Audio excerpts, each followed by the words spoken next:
Excuse me, sir. Excuse me, sir. I don't know why I can't sit on that side. I just always sit over here on this side. It's because, look, I'm from Texas and you're from California, so I got to be on the right. You got to be on the left. I'm your left-handed man, and you're my right-handed man. That's it, something like that. It works well like that. That's right. Yes, sir. Hey, guys, thank you guys for coming out, man. There's a whole bunch of y'all here tonight. Again, as always, you guys are awesome, man. Y'all rock the house every other Friday night here at Lake Fork Marina, free seminars. If you haven't eaten dinner yet, Tiffany's next door, prime rib special every Friday night. We full. It's good. You can trust me. Listen, I'm all right at that whole fishing deal. I think I'm decent at it. I'm an expert at eating. I'm telling you right now. Hey, they look at me and think I don't eat. Come on. Yeah, you do. It's unbelievable the amount of stuff he can pack into that thing. He can put me to shame sometimes, but it's a couple of things to kind of announce right off the bat. Of course, we got the app up and running. If you've been waiting on an iPhone version, we have a web app that you can use on any type of device.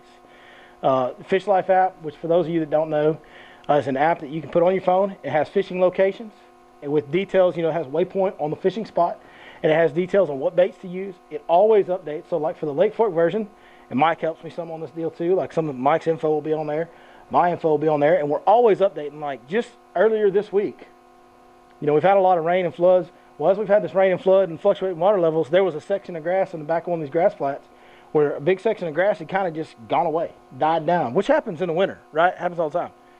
And grass is always changing. Well, we had a waypoint on that section of grass, and that grass kind of faded away, died out. And there was another section of this creek where the grass was still really healthy, and all the fish just kind of went over there because that section of grass was right on the creek channel. It was perfect. Well, we moved that waypoint this week from where the waypoint was, moved it to where the live grass is in a different section of that creek. So it's always updating. It's a living document. When you open it up today, it's going to have the best information that you possibly get. Pretty cool, right? That's right. Pretty cool. With that, we do have decals. We have koozies. We have apparel coming in the future. But we brought a few koozies up here for you guys tonight. I don't know if anybody likes to drink cold drinks or hot drinks or whatever drinks. We'll give away some koozies. At the end. Oh, and you can find all of and all of this stuff. We have Yeti style tumblers. I think they're RTIC, the Arctic tumblers with the Fish Life branding on them. We also have your Lake Fork guide. We have just Lake Fork ones. Have Goat Lake tumblers. So we've got all different kinds of stuff, and you can find all of that at yourlakeforkguide.com. If you want any merchandise from us, that's where it's at. As well, there's been some changes over at yourlakeforkguide.com. It's not my website anymore. It's our website, and Ronnie's on there as well. Ronnie's out at Falcon right now, or he'd be here tonight. But it's our website. So any information that you need, and we'll obviously set you up with other guides if all three of us are booked. So if you have guiding fishing trip needs, you just go to yourlakeforkguide.com, and we get you taken care of. We actually have somebody that's helping us book all these trips out, a buddy of mine that's working for us and helping us out on that. So we're just trying to really get efficient and get exact details, do a better job of making sure that whoever calls for a guided fishing trip gets exactly what they need. If you want to learn deep water electronic stuff, we're going to set you up with Mike. If you want to talk about fishing, grass in the wintertime, you're going to come to me. You want to learn about deep cranking, you're going to Ronnie. Like all this stuff, we all have our different things that we do best. Laugh with you. You can't laugh no more, you're going to Ronnie. Yeah, if you want to just have as much fun as possible and just laugh till your gut hurts, you're probably going to Ronnie. If you want to make fun of somebody all day, we'll send you to Mike. Hey, they wanted me to be Rudolph for Christmas. Yeah, we did. We almost made him be Rudolph for Christmas. He didn't want to do that though, so we didn't make him. But yeah, so that's just the deal. It's really about deer so much I get shot. Yeah, you might around here. It's really about you guys. It's about us trying to find a better way to do our job more efficiently to give you as the customer on a guide trip a better experience. So we're going through that. So if you go check out yourlakeforkguide.com, like I said, all three of us are on there now. We will keep updating and changing that website throughout the year to make it better for you guys. And basically bringing it together like an outfitter, so you don't have to shop. Even though we're not. Yeah. If you call me and I tell you I'm busy, give you another phone number to call. Now you got to call somebody else. It's just a one-stop shop. You can trust us. You put your faith in us, and we put our faith in you, and we work hard to make sure that relationship. And the guy that's helping us on the booking, his name is Chris. He knows fishing. We used to fish tournaments together, so it's not like you're just talking to some knucklehead and he's like putting you with whoever. Like, he actually understands fishing. He has a list of questions to ask people when they call. So you can still call the same number you've always called for me, the same number that's on all of our videos. You can hit us at yourlakeforkguide.com as well, and we'll get you guys set up for the best guided fishing trip you can possibly find. That's the goal. That's right. That being said, we're going to give away some koozies. You want to give them at the end? Let's make them pay attention. I was just going to ask them some random trivia questions about Lake Fork. That'll work. Actually, how many of you guys have been watching the Your Lake Fork Guide YouTube channel for a long time? Anybody here watched it for quite a while? Nobody? Awesome. Some people have. Like a year. We've been watching for a year. Okay. It's only existed for like 2 years, I think. So, who's the last year during the guides tournament video, whoever can get closest to my final weight for our best 5 in the guides tournament video from last year, which was right at this time, you'll get the first koozie. Any guesses? No guesses? Nobody remembers? 32 pounds. That's really close. Any other guesses? It's a little higher, 32. 38? 34. No, you're the close. It was 30 and a half, 30 pounds, 9 ounces. Which color you want, brother? Don't matter. There you go. All right, Mike, you got anything you want to ask about Lake Fork or anything? How many share lunkers were caught and recorded last year? In 2018, how many share lunkers out of Lake Fork? Out of Lake Fork. 3. That's correct, 3. Black or camo? Never take orange. Okay. I hear you. Saw them off, baby. Saw them off. That's on a jig in Lake Fork. Yeah, that's right. That's right. All right, and that is a great segue to the next question. What was the biggest bass caught in the state of Texas last year, and where was it caught? 15 something. 15.5 Lake Fork. You don't get the answer. That's actually correct. You don't get the answer because you already got one. You already won, but that's correct. It was 15, almost 15 and a half pounds right here on Lake Fork. Biggest fish in the state of Texas. So, Hey, and by the way, take note of this. When we're talking about share lunkers, when I teach a little later, I'm going to make this all come together for y'all. yeah. So, yep, three legacy class, which they've changed the share lunkers. Listen, guys, when I say share lunker, I'm talking about 13 pounders. Teenagers, yes. I can't keep up with that. I never turned in any of the 8 pounders that we caught last year into that share lunker program because we'd have broke their app. I think if they try to calculate everything, every 8 pounder that came out of Fork, that app wouldn't hold up. It'd break. Yeah. And I know about apps breaking, believe me. I think it's a great idea that they're trying to bring it down for an overall Texas. Yeah, they're trying to get more data, more info. It's all good. Fish out of Fork. No, that would be crazy if all the guys sent in every 8 pounder that we caught. That would be like thousands. If you added up everybody's, that'd be crazy. So 13 pounders is what we're talking about. Now, out of the 13 pound class group, the legacy share lunkers, 3 from Lake Fork. There was no other lake with more than 1. The 15 pounder was the biggest fish caught in the state by, I think, 2 pounds. So if anybody tries to tell you Lake Fork's not what it used to be, or Lake Fork's not good anymore, Lake Fork, man, you can't catch them out there, just remember those. Those are facts that you can't argue. You just can't argue those facts. Sam Rayburn's great fishery. It's been on fire. But it didn't pump out no 15 pounder last year. It didn't pump out 3 share lunkers last year. Falcon's a phenomenal fishery. Ronnie's catching donkeys every day down there right now. Those fish are spawning down there. They're basically in Mexico. And he's catching fire out of them. But they didn't have no 15. The all-time record from Falcon's like 15 pounds. So when it comes down to it, and you add it up any way that you want to calculate it, we're so blessed to be right here where we can come to Lake Fork when we want to, because it is the best bass lake for trophy bass. I thought you were going to say it. Of all time. It's the GOAT Lake. It is the GOAT Lake. The greatest of all time, the GOAT Lake. That's why I call it that, because when you really look back at what it does and what it continues to do and the longevity of it and everything, there's nothing else even close to it. That's right. And when I get done teaching you guys what I'm going to teach tonight, it's going to make that much more sense to you. It'll be very clear. Very simple, very clear. If you can't tell, I love this place. So I just spent 15 minutes talking about how awesome Lake Fork is, because it is. But, all right, so let's talk about how to catch some of them big old bass. We are now in pre-spawn. People think it's winter fishing because it's been cold, had a lot of muddy water, a lot of fluctuating water levels. It's made for very, very, very challenging fishing conditions across the state of Texas. If you look at the results from Lake Amistad at the Costa event a couple weeks ago, man, you know, it was bad, like real bad. Like 15 pounds for 2 days got you a pretty good check.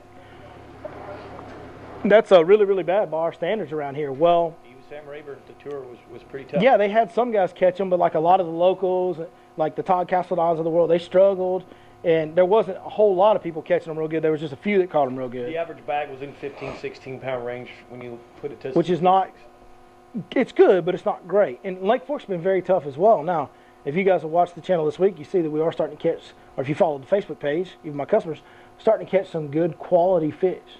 Now, we're not getting a lot of bites, like, at all. Like, 5 or 6 bites a day is kind of where my days are going right now, most days. But it's like pretty much every fish that we swing on is a good quality bass. And why that is, Healthy. yeah, and the reason that is because basically all the bass we're catching are all females. Because when it gets cold and those fish go into a cold phase and it's cold trending, they get real lethargic and their metabolism slows way down. So the males, they literally can go days without eating when they're doing that, when their metabolism is slowing, because they've been eating. So as their metabolism slows, they've already got nutrients in their body. They don't have to eat anything. The females would be the same way, except they're pregnant, because they're going to be dropping eggs from a month to 3-4 months from now. All those females will drop eggs. So they're all gestating. They're all pregnant right now. So even though their metabolism is slowing down, they've got something else going on that's making them eat. Which is why almost all the fish that we set the hook on right now are big, thick, healthy, solid female bass. So that's kind of where we're at. That just proves to you, hey, we're in the pre-spawn. And this is what I love about pre-spawn, is it is like literally every time you set the hook, man, it's like a good and so it's awesome. And there's several different ways, and we've talked a lot about fishing a jig lately. We've talked about fishing a lipless crankbait lately.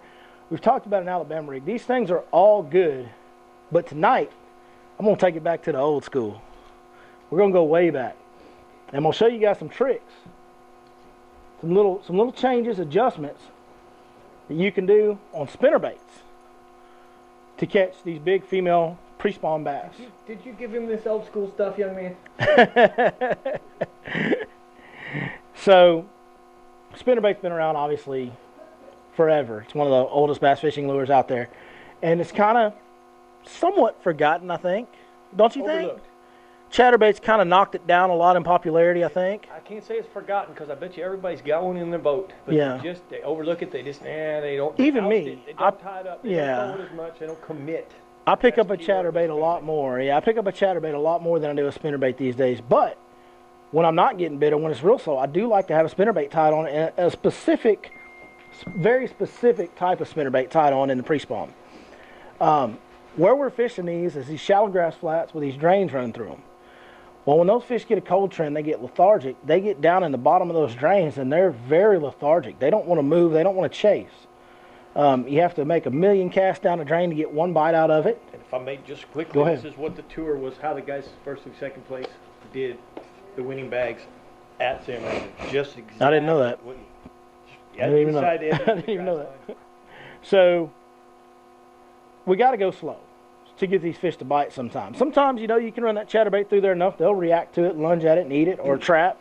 Lipless crankbait, they'll react to it, and you'll get them. When they won't do that, and you can't get them to bite the old begging bait, throwing the Cinco out there, the spinnerbait's a great way, because the spinnerbait is a way to present a big profile reaction style bait at a very, very, very slow rate of speed. Now, normally you can't throw a spinnerbait that slow because it'll drag bottom. What you got to do, okay, is you have to upsize your blades. Got to go recruit Joe Spates. Yeah. Well, Joe will custom make. Like, you can go to Joe and he'll sell you this spinnerbait the way I fish it. And this is my favorite pre-spawn bait. Number one, we all throw those orangish reddish traps. Well, kind of a little deal. I like to put an orange blade on there. Now, years ago, that's kind of a known thing now. A lot of people buy that War Eagle. It's got that orange blade on the lead Colorado. Well, 6, 7, 8 years ago, I was throwing that thing out here. I learned about it on Palestine. I started throwing it on Palestine. Somebody had it in their boat, and I threw it just because it was just goofy looking enough that I wanted to throw it. Because it's ugly to look at. It reminds me of musky stuff, It does. It's weird looking. And I caught them good on Palestine in some dirty water in the pre-spawn time of year, which Palestine's kind of known for that. So I brought that over here to Fork, and it just had phenomenal success that first couple of years. It's not as good as it used to be when I was maybe one of the few that was throwing it at that time, but it still works, still catches fish that other baits won't. But the big key is, even on that War Eagle that I used to buy out of the package, I take that, it comes with a number 4, and this is actually a number 5. I need to go up one more size. But I went from a number 4 willow out of the package on the War Eagle to a number 6 willow on a 3/8 ounce head. Now, this doesn't look like that huge of a blade. It's a pretty big blade. And this is a number 5 here. But on a 3/8 ounce head, which is a pretty light spinnerbait head, That number 5 even will allow you, that blade will turn and drag it, that head up, where you can just go slow, where that blade's going thump, thump, thump, thump, and that spinnerbait doesn't bury down in that bottom. And that's the whole key to this deal, is just how slow you can go while getting the vibration, while getting the flash, while getting the big profile meal that those female bass are looking for. That's the big thing about this, is upsizing your blades. That being said, there's a fine line you have to walk. You got to balance it out, because if you get too big of a blade on too light of a head, your spinnerbait will roll. You don't want that. What I found is that on a 3, you can go to a number 6, but you have to go extremely slow. The way Joe makes them with the number 5 is actually the best and most effective way, because you can vary your speed a little bit when you need to and kind of keep it up out of that grass in areas where you need to, but you can still go very slow at the same time. So the number 5 blade, just the way this one's rigged up right here, is the easiest way to fish this pattern. If you go to a bigger blade than that, you know, if you speed that thing up at all with a 6, that spinnerbait starts flipping on you. Quickly. If you go to number 7, you can't fish it. Okay, so that's the big deal. So, well, I still use a 6-3 to 1, because there's time. Sometimes we go to the 5, but Here's why. I don't like it on 4. I like to go slow, but when I'm fishing this thing, I'm talking about like this. With a 6-3 to 1, this is about how fast I'm reeling. So it's very, very, like, you drag that thing beside your boat, and just as long as that blade keeps turning, that's all you want, just barely a turn. we almost count it as it goes around. Mm-hmm. It's like a helicopter. Just we're gonna run out. It stop. But the deal with using a 6-3 instead of a 5-to-1 reel for me is I'm fishing it in those grass drains. And sometimes I'll cast it outside of that grass drain and bring it into it. Well, when it's outside that grass drain, above all that grass, I got to go like this. And then when it gets to the edge of that drain, I go and let it kind of glide down into it. So I need to have a little bit of speed to work it around that shallow cover. And when you get the fish on them, it's a lot better to have 6-3 up there. That's also true too with big fish. You want to make sure you do that. That's the other thing. I would never, ever, ever go lower than 15-pound line.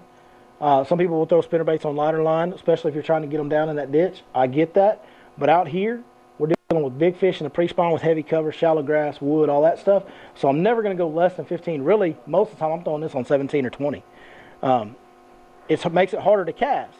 It's easier to cast on lighter line. With that, that's the one thing about this deal. It's hard. It can be tough to cast that big bladed deal with that light head because it catches a lot of wind and there's not a lot of weight there. So if you're going to throw it on a 20-pound line, you better have your thumb ready and kind of dial your stuff in and make sure you got it going. So you start slow rolling that after you found the fish, or is this some way to help you find it? Because that's going to take forever. Right, correct. So, you know, for me on Fork, you know, I kind of got them. Like, I know the drains they're going to use most years, and they don't use the same drains every year. But I, you know, I spend enough time out here. I know what type they like to use, and I can go there. And if there's healthy grass and everything looks right to me, I see a little bait presence, then I know there's fish using that drain, and so I have no problem going ahead and slowing down. But if I was on a new body of water and just searching, I'm definitely going to pick up a lipless crankbait and a chatterbait first, and try to find them that way. And then maybe if I just got one bite but I couldn't get any more on the chatterbait, okay, now I'll slow down with it. Yep. Absolutely. Square bill, find great question. Square bill, find your first bite, and then slow down back and forth. Yeah, great question. Excellent, right there. Excellent. On a rod, you know, for me on rods, here's the deal. You can throw smaller rods than what I tell you to throw on most things. I would much rather miss and have too heavy of a rod than have too light of a rod. You know, I'm pretty experienced casting, so I can cast lighter baits on heavier action rods than somebody that would be, you know, a novice at casting, a bait caster. It would be easiest to throw this thing on like a 6'11" medium heavy or something like that. It would be really easy to cast. That would make it easier to cast it. I actually like to throw it on like a 7.3 heavy. That's kind of the rod that I like to fish it on with that 20-pound fluorocarbon. That's a tough setup to throw that thing on, but if you've got too light of a rod, when you make a long cast with this thing, when he bites it early and you go to set the hook, you're going to have a hard time getting that hook in him. You know, you're just going to poke him. You're not going to even get past the barb. And he's going to come up and do this thing, and then your bait's going to come flying out, and you're going to have your heart broke. So I always err on the side of going too heavy. So I throw a 7.3 heavy rod, I throw a 20-pound line, And that's just to make sure that I'm getting these giant fish in the boat when they bite. Because, God dang, man, we got some big ones in here. And it's tough to get them in through all that cover. I'm used to getting my heart broke. I hear you, bud. I won't ever break your heart, Mikey. Yeah, so that's kind of the deal. You know, the drains, I think we've kind of talked about it. Does anybody have questions on the areas or anything like that? Like what I'm looking for in an area? How I pick a drain? Yes, sir. Like, whenever you're throwing that, would you ever throw it, like, I know this is kind of a dumb question, but... No, it's not. Never a dumb question. Not a dumb question at all. Go ahead, bud. Would you ever, like, throw it a little bit past the grass line and just reel it back? Yes, sir. A little bit? Yes, sir. In an ideal situation, I'm typically going to throw this bait on cold trending days. Because on cold trending days, more of those fish are going to suck down into those drains and those low spots within the grass flat. So what I'm going to ideally do is get right on the edge of the drain, and I'm going to parallel that grass line so that I'm always right on the edge of it. Coming up and down these stairs. Mm-hmm. Explain what you're looking for and stuff when you're talking about going in the drains. Okay. Grass. Oh, let me get that. Let me finish it. I'll get right to that. Yes, sir. But there are definitely times when the ditch is real cover, you know, across the drain. And at that time, yeah, that's when I need that 6:3 to 1, that higher speed ratio reel. You understand what ratios do on reels? If you have a 6:3 to 1, it means you're picking up more line per turn. A 5 to 1 is less line per turn.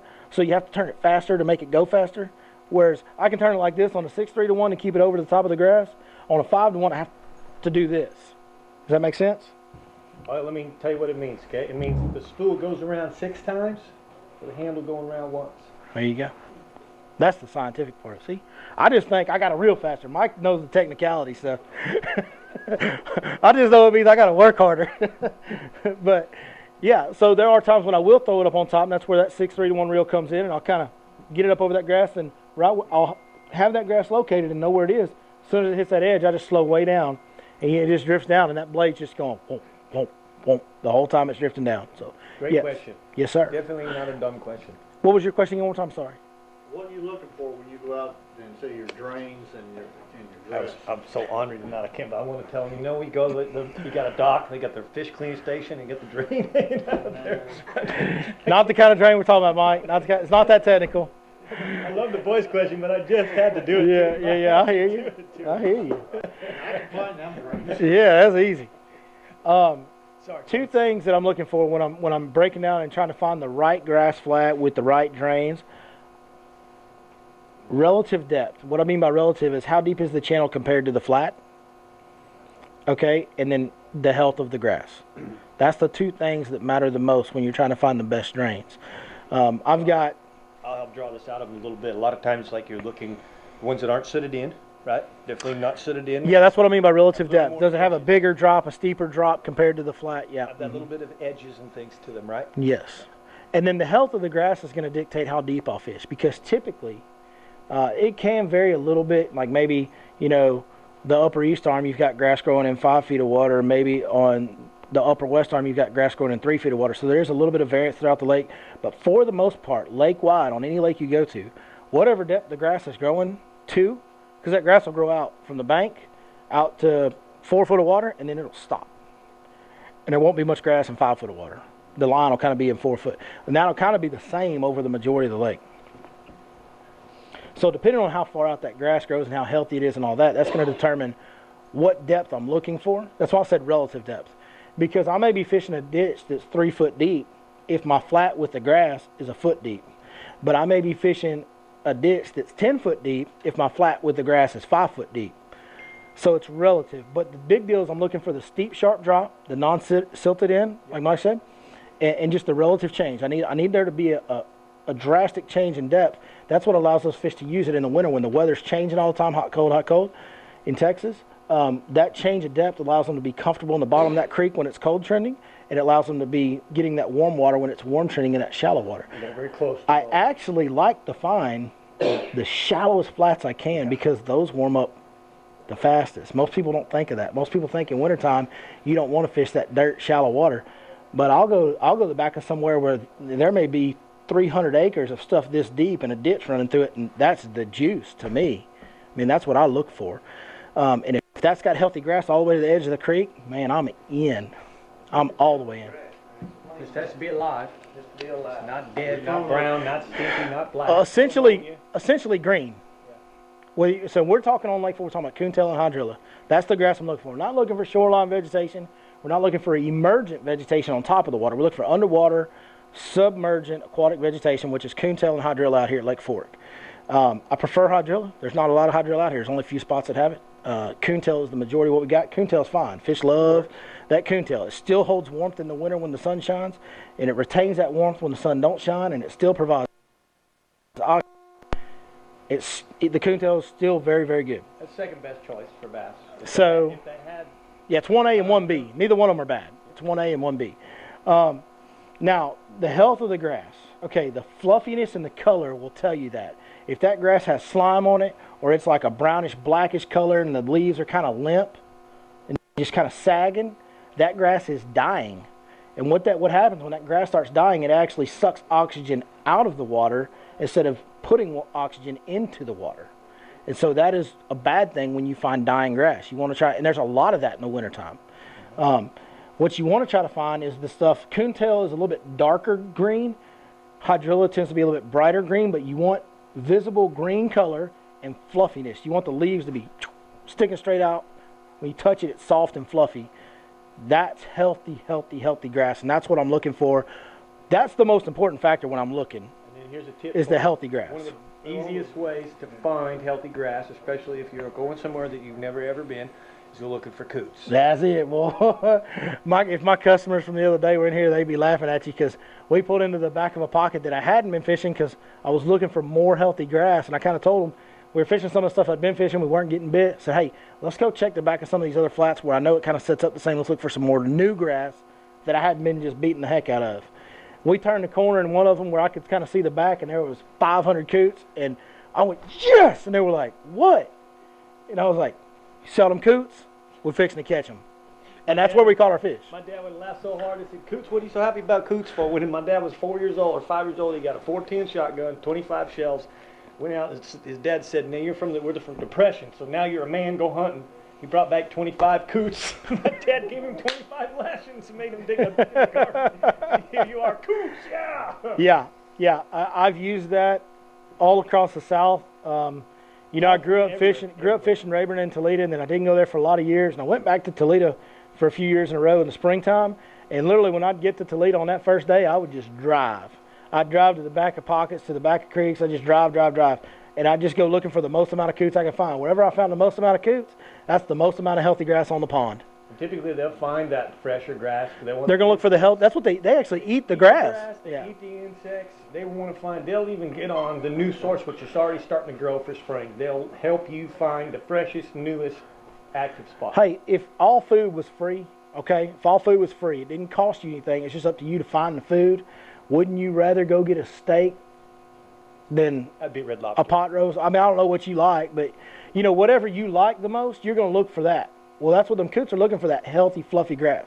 So when you see a bunch of them, now, I will warn you this. Sometimes you can see a bunch of coots and they'll just be kind of going down the middle of a creek, but that's not grass. They're moving. They're searching. They're shopping, just like you, hunting it out. But when you see a group of coots that's just sitting somewhere, especially in the back of a creek or a pocket, the best grass in a big area is right there. Or you see them dive down and come up and they're chomping their chomps and they go back down and spin sometimes, and that's good. Well, gotta be careful with that because they're really dumb. Yeah. They're really dumb birds, and they'll be like, ooh, hyacinth float down the middle of the creek, and they'll go down there and chew on it. Like, they're dumb birds. They are. But if they're sitting in one central location and they're staying there as you idle up towards them and they have a heart like they don't want to leave, they kind of make you get close to them before they leave, you're on the money. You know what else you never do? When you're running down the road or the lake. God, they're so dumb. And they're so they'll dumb. run right into you. Never give it more gas to try and run them over. Yeah, because they'll turn around and run right into you. They're about 6 pounds. I took one on the side of the head one time. Yeah. Do that again. They will literally try to hit your boat. They're so dumb. Yes, sir. Two-part question. Okay. Your hook set, are you leaning in real slow and reeling, or are you jerking? Okay, that's a real simple question. I'm going to tell you. So my hook set is always determined by the gauge, the thickness of the hook I'm using. A spinnerbait has one thick hook, like a flipping hook. So I'm swinging the hammer, bud. When they bite it, I reel down. jerk on them. Now, Part two, you're running a trailer or trailer hook. And I do not run trailers on spinnerbaits. I don't have a reason why. I just never have. I know a lot of people do it, and it's effective. I wouldn't have an issue with somebody doing that, especially in the wintertime, because they do like big profile stuff and big profile baits. I do always in the wintertime run a trailer hook. I don't care how thick the grass is. I don't care how much of a pain, how much I get hung up. There's too many short strikes in the wintertime. I'm always going to run a trailer hook. Yep. And I like to run a 3. I usually try and go without, but in the wintertime there's short strikes. So most of the time, if I can get away without, I'll try until I've lost a fish or two. Then I go to the stinger hook, and then if I feel like I need a trailer, again, it's going to be the short strikes. Where is the fish when I catch one? Is it in the outside of the mouth? Is it deep in the throat? Maybe I catch 2 fish in the outside of the mouth. I may put on a little trailer, see if the trailer helps them commit. Yeah, for me, it's like once the water gets 65 degrees and has established at 65, like it's been 65 and up for a while, so the fish are starting to get a little more aggressive, a little more, they're moving a little faster, biting a little harder. If I'm fishing really heavy cover, at that point I'll take trailer hook off. But always in this scenario, trailer hook. And you might have already talked about this, I just missed it, but you're looking for the coots or grass, whatever. Are you looking for water clarity as well, or it just doesn't matter? No. This time of year, no. Now, there's an extreme case, and we do have a lot of that going on Fork this year. There's some extreme cases of dirty water that I kind of gets to a point where I'm like, okay, that's too dirty. Yeah. But up to an extreme case of muddy water, like unless it's like really like thick where it almost looks like you could pick it up and hold it in your hand type water. If it's not that thick, I like it. The dirtier, the better. And here's why. That dirt content in that water will allow it to warm faster on warming trends. Fast. And so every little tiny warming trend that you get, that warms up a little bit more and that sucks more fish in there than the other ones do. So if you got a clear water flat and you got a dirty water flat and you get a 3-day warming trend, there's going to be more fish pull into that dirty water flat than there will that clear water. And here's the deal. Once they pull in there, they're not going to the main lake until May or whenever they're done spawning. When they pull into the back of that grass flat or the back of that creek, they're going to pre-spawn in those drains, in those ditches, and on those flats until it's time to spawn. They'll stay there. They'll either be down here or they'll be up here. No matter the temperature of the water? Doesn't matter. It would have to be. That migrate and that commitment in there. Then it's just the ditches and the flats. Hey, several years ago this has been years ago now, it was like February 10th. And this was before I was guiding. We had the guides tournament that we used to have out here. I fished it with Eric Wright that year, and the water temp was 38 degrees. Like we got snow the night before. Like it was. By the way, that's the coldest I've ever seen Lake Fork is 38 degrees. We also got there last year, but that is the coldest temperature I've ever seen Lake Fork get to is 38 degree water. We were catching fish in shallow grass flats in the back of glade in 38 degree water. We were just catching them on the outside edge of the grass in the drain. We weren't catching them up on top of the flat. So once it warm trends in January, the fish that go back there don't come out. Remember this. Remember we talked about the sun? Okay, we talked about solstice. We talked about the equinox, which is March 20th. That's 12 hours of light, 12 hours dark. Those fish have already got to moving. So if you realize, let me take it to a context of, you were kind of puzzled. Those fish won't leave. Okay, California lakes that are 200, 250 feet, if maybe we get a weak warm trend in February, March, and they come in, they get a big, huge cold front, they have to leave. Because it's going to take 4, 5, 6 weeks for that trend to get back. This is Texas. This is that shallow water. Why does it take longer for the trend, Mike? Because it's much deeper, much clear water, no content, no debris, no grass, no nothing in that shallow water, which is absorbing all that sun. Even our wood absorbs all that sun. So in essence, you could say if you spend a week in California, Arizona lakes, I'm going to use those specific, a week at the 38 degrees, that's going to take 6 weeks of good warm trend to get us back to 60 degrees. 3 to 4 days here with the turn around, have south weather for 3 days, shining warm nights, and bam, this lake comes right back. That lets those fish, I'd be silly, McFarland. I mean, we moved in, me and Dad have moved in, and I say to Dad, come on, Dad's getting cold, let's go back. And Dad's basically saying, no, dummy, in a couple more days, everything's right. Look at me, look how healthy I am. You're a skinny boy, you're running yourself dragon. The big deal is the volume. The volume of water. Volume, ultimate volume. Because we were talking about this actually earlier today. That's why I was trying to. Yeah, I know where you're going. I just wanted to make sure that I got him. So he was talking about a lake in wherever, Swirl Lake, 1,100 surface acres. not in the greatest nation on earth, Texas. Yeah. 1,100 surface acres. And So we were talking about that comparing to Lake Welsh or, you know, Lake Hallbrook or something along the same size. And he was like, you know, it's the same size lake. Why does it take so much longer? And we were discussing it, and what we came to the conclusion of is it's the volume. Because how deep is that lake? 180 feet? Is that what you told me? Well, like Lake Hallbrook's like 30. Lake Hallbrook's 30 foot deep at the deepest point. At the deepest point. Well, he's got 108. So that lake is actually 6 times volume than a Lake Hallbrook is.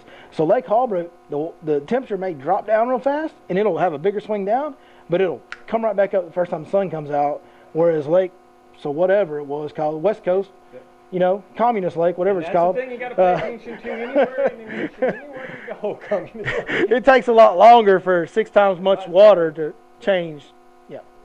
That's really important here. I have literally seen Camp Creek, which is McGee Bay, be 14 degrees warmer than the main lake. The main lake at 49, and I find 63 degrees. And that's a big old creek, and I've even seen little pockets, little main lake pockets.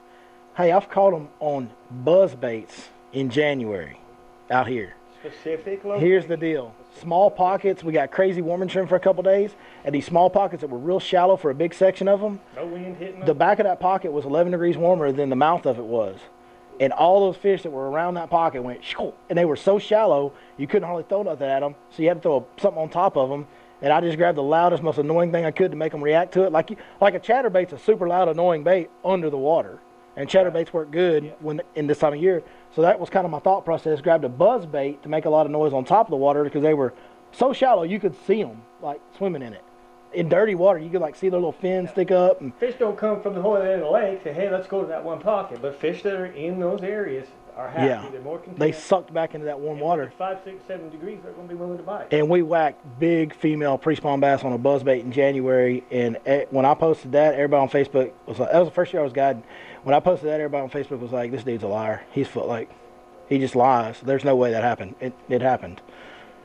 I think I was probably about 14 or 15. I wish I had the GoPro back then. I know that. That was cool. Bassmaster Classic with first and second place was a popper was first place and a buzzbait was second, vice versa. And the water temperature was like 38, 39 degrees. But it was the time of year. It was trending. It trended the right way. Females they have to eat right now. Yeah. You won't get that out of McFarland. A lot of people say the fish have to eat. No, they do not have to eat. They want to eat. They will look for a scenario that they can eat. They will eat in the creek and go sunbathe to digest the food. They want to eat. They don't have to eat. But I can tell you that this time of year, those females are feeling more like they have to eat. The body is telling me, I don't care how cold it is. I'm gonna go. If I gotta go to 35 feet, fill myself up with shad, I'm going to, and then I'm gonna go up in the sun in 6 inches and sunbathe so I can digest it. I have to do something. And that's why people run across the big 11-pounders with rattle traps this time of year, 6 inches of water. That fish is up there basically incubating eggs, growth, digesting food. So it's pretty unique. That's why there's been so many giants caught in January and February. I can't wait to tell you guys about what we're going to talk about tonight. Any more spinnerbait questions, Aries? Anything about spinnerbaits? Well, I'd just like to say, one of my best days in the water, late pre-spawn this past year was with a spinnerbait, but not around grass, and it was slow rolling in like on secondary points, stationary. Sure. Like 4 to 8 foot of water. Yeah. And I don't know what it was that day. Big females were just slamming that thing. You got that spot? Yeah. Do you have that waypoint? Do you have that waypoint? Yeah, so I mean, I just discovered spinnerbait. I'm gonna hold him down. It'll be on the app next week. But there was no grass around anywhere. If it makes me, I'm pretty honored. But it's a warm trend. You had some sun. You had a warm trending type of deal for the weather, and that pulled those fish up on those shallower secondary points. Yep. And then they were still sluggish because it was so cold time of year. You presented a bait that you could slow roll and keep in their face for a long time, but still be a reaction bait. And that's what makes this spinnerbait thing so effective, and what we're talking about it tonight for is because it is the best bait to go extremely, extremely slow, keep it in their face a long time, but yet it's still a moving reaction bait. And it's also a big fish bait. Yeah, big profile. To catch big bites. Yes. If you watch those videos like they're putting up at Lake Comadera now, they're fishing those like ounce and a half. Those super deep ledge busters and stuff. Yeah. Crazy. Hey, that works out. That works out here. It does. When them fish get deep out here, that works out here too. Like that was kind of one of the old school. That's why I say we're taking it to the old school. Back in the day when people were first kind of learning to fish deep out here, that big ounce spinnerbait, big giant blaze that you could slow roll on the bottom, that was the deal. Yes, sir. A little bit off topic, but We love off topic. Like, whenever you're like, just throwing on a grass line, would you ever like reel it like right above the surface of the water? Right above the surface of the water? That might be kind of challenging. You mean right below the surface? It'd be a little tough to reel it above the surface. Yeah. Not this time of year. Not necessarily this time of year, unless it was a... Summer to fall. Yeah, absolutely. Like just buzzing a spinnerbait under the surface? Oh, yeah. 100%. Lake Welsh. Okay, Lake Welsh. Well, it's hot water, hot so... water plant. It's a power plant. So the fish are spawned. They've been... I saw a fry that was 4 or 5 weeks old. Once I recognized what was going on, I realized that these fish are bedded in the grass. So I had my client take a spinnerbait or a chatterbait or a small moving bait through the water, and I throw a top water ahead of him over that grass. And all I was getting to do, that thick grass, is just get the fish do this. They wouldn't come up and eat my top water, but they'd get up looking. And now I have them do just what you said, swim that thing just a couple inches underwater. You could see the spinnerbait coming. And those bass would come out and catch them. So that was the secret. So good thought. Hey, buddy, come on up here for me. What's your name, bud? Come here. That's too awesome. We'll let the folks at home see you. Come here. What's your name, bud? Luke. Skywalker? You're not going to hit me with a saber, are you? Oh, okay. Come up here between us. Come here. I want to tell the folks at home. Look, this is Mr. Luke. How old are you, Luke? 12. 12 years old. He reminds me so much of me when I was his age, asking these kind of really in-depth questions for a 12-year-old. Super in-depth, detailed questions. And man, it's awesome to see you here, because when I was your age, my head worked the exact same way that your head works. I mean, the exact same way. Now, I was watching fishing shows on TV, watching Jimmy Houston or Hank Parker, and I was absorbing everything they said. I couldn't ask them questions because we weren't in person. And I'm going to tell you something. It's so awesome to me. I wish I would have had something like this to go to. And it's not that I have the knowledge that Jimmy Houston or Hank Parker does, but I have some knowledge because I've been fishing for a long time.